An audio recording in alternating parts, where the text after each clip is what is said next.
What's the most peeped up food your parents would make regularly when you were a kid? My mom would mix cooked mac and cheese with a play sauce in a bowl and give it to us. Your mom hated you. My mom was from the boil the ever-living speep out of everything school of cooking. Carrots boiled to sad orangish lumps. Broccoli steamed beyond any recognition. Corn may have started fresh, but by the time she was done with it, it resembled creamed corn, but lacking any possible flavor or texture. Bbq chicken? Boil that moth-earth peeper completely before you blacken it on the grill, lest you and everyone you love die horrifically from salmonella. The things she would do to a steak are crimes against humanity. Combine all this with a native's desire to avoid salt at all costs, and my dad's pathological fear of bad breath resulting in a blanket household ban on onions and garlic, and mealtime was a grayish, disappointing place. I now take cooking very seriously. Bbq chicken? Boil that moth-earth peeper completely before you blacken it on the grill. She somehow managed to cook a delicious meal wrong twice, by boiling it and then burning it. Who the peep boils chicken? I've heard of baked chicken, but boiled chicken?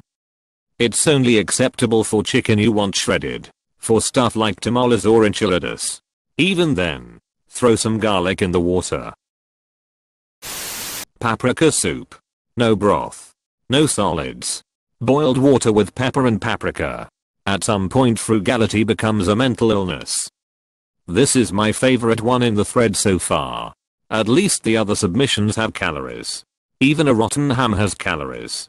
You ate peeping water with spice in it. That is horrifying. You ate peeping water with spice in it. That's called tea. That or drinking the jacuzzi water after posh, ginger, sporty, scary, and baby get out. That has calories in it though. And protein. When they were younger, my grandma and her siblings were forced to eat cream of mushroom soup sandwiches. Her dad would slice the soup like cranberry sauce and spread it across the bread. First post to get a physical reaction out of me. Heavy frown. Muttered no. My boyfriend remarked you're very animated when you look at Reddit. My mom liked to make spaghetti. That's not weird. I hear you say. Let me mention that she made it with raisins. Like, get a pot of water boiling, throw in the noodles and some raisins at the same time. No spaghetti sauce afterward. Just cooked spaghetti and rehydrated raisins on a plate. She was very proud of this dish and didn't understand why we hated mom's day to cook. Edit. Guys, I know a raisin is a dehydrated grape, but rehydrating it doesn't just turn it back into a grape. It turns it into some disgusting raisin juice bomb, which is even worse when warm. I'm really trying hard to understand the thought process that leads to a person deciding to cook spaghetti with raisins, but I'm drawing a blank. If you figure it out, let me know. I'm still confused. Maybe she thought that raisins turn into olives and not grapes, got too embarrassed to admit she was wrong, so she continued to use raisins? What is potato? Asparagus salad, which consisted of 5 to 6 limp, cold pieces of canned asparagus served on a bed of iceberg lettuce with a glob of mayo on top. I just vomited. Are you gonna be okay? We were beyond poor, so many of my mother's creations were simply a matter of making do with what we had. That didn't make them any more palatable, though. The two most memorable. Canned peas cooked in powdered milk and served over toast. She called it pea wiggle. We had it at least once a month. Canned spaghetti sauce and a slice of surplus cheese placed on a slice of bread and toasted in the oven. This was poor man's pizza. I actually loved this as a kid, tried it again a few years ago, and was less impressed. Not everything can be credited to a lack of money. She used to slice up kielbasa and steam it. The result was very much like styrofoam chips. My dad got into a phase of watching Emeril Lagasse, and it inspired him to try and be fancy. I'll never forget. He made these hamburger patties and put chunks of bread mixed in with the raw meat. But the bread just absorbed all the blood. They looked like huge mushy, bloody warts hanging off the meat. It was absolutely repulsive looking. My family used croutons. You have to put them in right before you fry/grill them, and then instead of being mushy abominations, they're actually pretty good.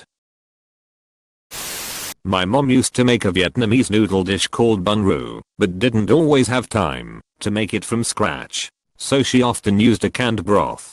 I'm allergic to peanuts, and every time she made this dish I would complain to her that I didn't want to eat anymore because my lips were swelling up and I was itchy. She is having none of that sass obviously and makes me eat the whole bowl. Few years down the line she decides to read the ingredients label on the back and just says probably should stop eating that. Like, do parents not know the symptoms for allergies and how deadly they can be? This is the second one I've read of parents forcing kids to eat something they are allergic to. I'm pretty badly allergic to shrimp, and parents are always used to their kids being little picky speeps, so they force you to eat it. I always got in trouble for not eating my shrimp and I would get sick and throw up every time. It wasn't until my nana figured out when we visited, and she got so angry. Well, yeah, they were killing you. As was the custom in the 1950s-1980s, when my parents were coming of age, my parents only ate vegetables boiled and unseasoned. So, boiled carrots, boiled Brussels sprouts, etc. No salt, no pepper, no olive oil or butter. This led me to believe that vegetables are supposed to taste bad. Later in life, I discovered seared, roasted, caramelized, and seasoned vegetables, and those things are the speep. Every day, I'm caramelizing or roasting a veggie. My mom was a firm believer in boiling any hope out of everything. The first time I cooked dinner for my aunt and her husband and kids, they said that they were low salt, so as a side I did steamed broccoli and carrots with a little bit of lemon juice. I've never seen children eat vegetables so fast. Turns out that my aunt cooks vegetables by boiling them until the water is gone. I bought her a steamer basket for Christmas. I'd argue raw carrots are better than steamed, but that's personal preference. Boiling food as long as our aunt did is just wrong.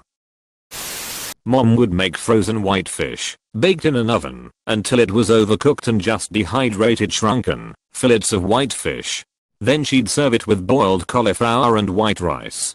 White entree, white starch, white vegetable. All served on a white plate. What did we drink? Yeah, milk. White milk. Literally the whitest meal I've ever heard of. My mom made, and still makes, a dish called cat heads. It's basically chicken with cream of celery, some vegetables, and a bit of stew inside 2 rolled up crescent rolls. It looks exactly like a shaved, cooked cat's head. So she called it that, and we have it every Christmas. My mom made a dish she called roadkill. I didn't even think anything by the name until I had a friend over for dinner and I told him we were having roadkill. It's a hamburger patty with Monterey Jack cheese, sauteed onions, and mushrooms. This is a menu item at Texas Roadhouse. Well, they didn't say Mom wasn't a restaurant. They would wrap bologna around a banana and that was my snack. I don't know where the idea came from. I've peeping hated it. I just don't know, guys. Grew up to become allergic to bananas. Edit. Obligatory thanks for the gold, you're my first. Are you allergic to benines? 2. I like to eat apples and bananas. My grandma made leftovers casserole while my mom was growing up. You take a bunch of cooked noodles, whatever leftovers seem appropriate, add a can of cream of something soup, throw a topping on it, and bake it till it's food. My mother hated it. She called it one pot glop. Grandma made it at least once every time we visited, and I loved it. Once when I saw her cooking it, I cheered. Yay. One pot glop.